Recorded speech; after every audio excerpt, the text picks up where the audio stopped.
My name is Leslie Pilgrim, and I'm the founder of Neighborhood Greening, which is a nonprofit, and I'm also on the board of directors of Wild Ones Twin Cities.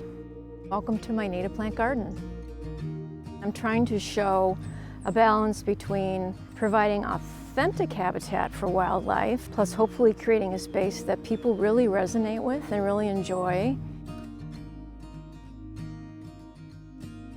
My approach is the lazy gardener approach.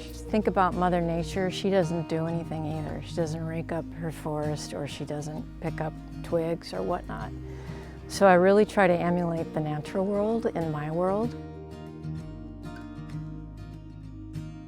Fall is a really good time to plant. When you're talking about native plants, it's a really great time to plant seeds. It's a good time to plant plants. It's a good time to plant trees. And it's a good time to harvest your own seeds from your own yard. And it's a good time to think about what you're going to save for wildlife. And these seeds are ready to spread. They're also good bird food. Seeds need soil contact to grow. And really, that's all I do.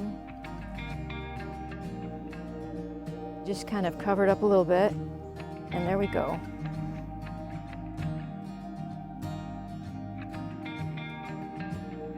When I get leaves or needles in my lawn, I just rake them to the side because I have rough and wild areas that are happy to have that resource, actually. Leaves are a resource.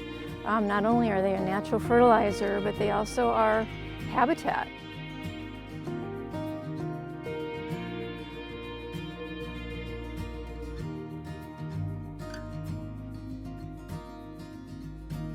I do not manicure or trim my shrubs ever. They don't need it. It's not necessary for the health of the plant.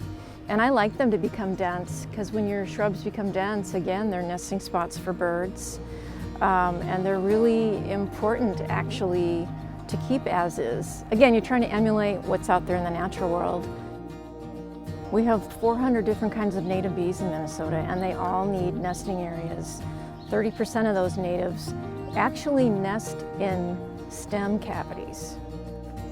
So Joe Pye is a great plant that has one of those cavities for native bees. So that right there could be occupied by a native bee nesting. You want to cut down to maybe 12 or 15 inches. And since I'm lazy, I just kind of go like that and that. I leave the seed heads as a food source for birds. And so I like to leave those up all winter. Some I take for myself because I like to reseed my yard, and I have other gardens that I work on in different communities, so I collect seeds.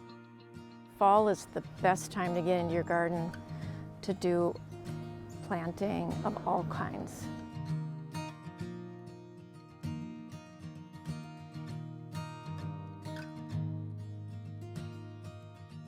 I do pile up some cuttings off in a corner of my yard just to keep it away from view and so it's not disturbed.